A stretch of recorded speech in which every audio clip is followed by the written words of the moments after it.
زه د هر کلینامې دپاره ستاسو قربان. بسم الله الرحمن الرحیم. زما د کلي درنو پښتنو خوږو کشرانو بې کچه درنو مېلمنو، اباسین صاحب وایي د سترګو نه مې واخلې تر ځیګر پورې لمبې دي، خورې د اباسینه د سپین غر پورې لمبې دي.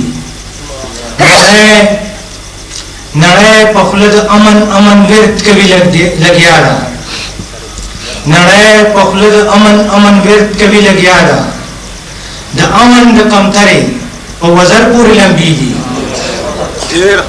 خو خټک صاحب چې کام ته مخ راواړي نو وایي د شیخ تسبیح د برهمن زینار په اور وسوځه، په دې خپل زړه کې کعبه هم بتخانه د دنیا، ورته زړګوټي د سپی په شانتې سپین پکار دي، تور سمندر نه دی روښانه دردانه د دنیا.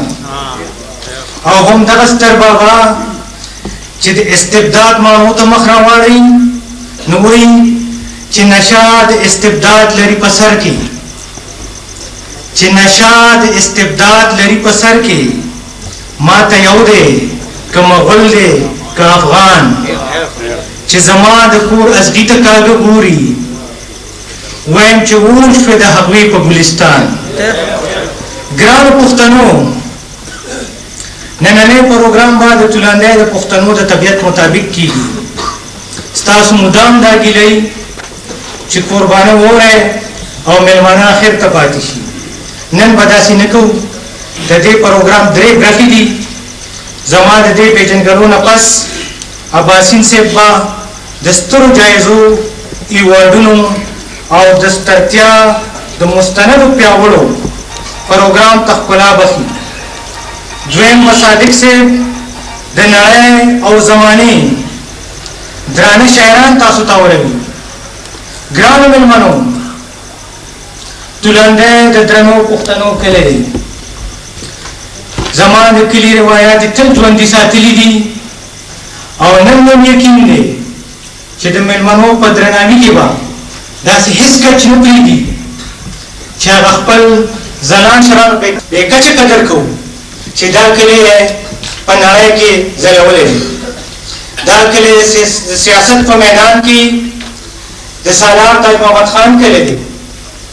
دا کلی د سیاست په میدان کې د مشهور سیاستدان خدای بخلي حکم خان بابا کلی دی. دا کلی د ښاغلي خان علم خان کلی دی. دې کلي په هره زمانه کې ځان د تاریخ په پاڼو ځلانده ساتلی دی او خدای پاک ورله وخت په وخت نران بچي ورکړي دي. خو زما د کلي خوږو پښتنو، زما ننني مېلمانه هم د نړۍ د پاڼو هغه ځلانده ستوري دي چې را روانې زمانې به ارمان وکړي چې دا ځلانده ستوري زما په زمانه کې ولې نه پیدا. واوره واوره د پښتو ناموس جلاله، د خیبر او تاترې بله مشاله، د یارانو په ټولي کې څنګه مظلوم شي، د غضب تندر د هر فرعون کلاله، د غیرت چغه چې ووهي سور اور شي، د غیرت چغه چې ووهي سور اور شي، چې علاج ګوري د قام بدې بلاله. که د سرو وینو په ډنډ، که د وینو ډنډ کې ودرېږي بې حاله، تیره چغه شي د سوي کور بقاله. ای زما د مورنۍ ژبې جماله، د بقا زیري زرغون کړه د زواله. هم غزل دې د خپل ځان په نول اخته کو، هم غزل دې د خپل ځان په نول اخته کو، هم لیلا دې کړه د خپل وطن ملاله.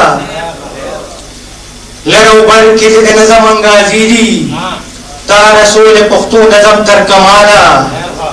پرون وما خټک صاحب، پرون وما د غیرت چغې دې والي، پرون وما د غیرت چغې دې والي، نن چې مرمه د ژوند چغه شوې ماله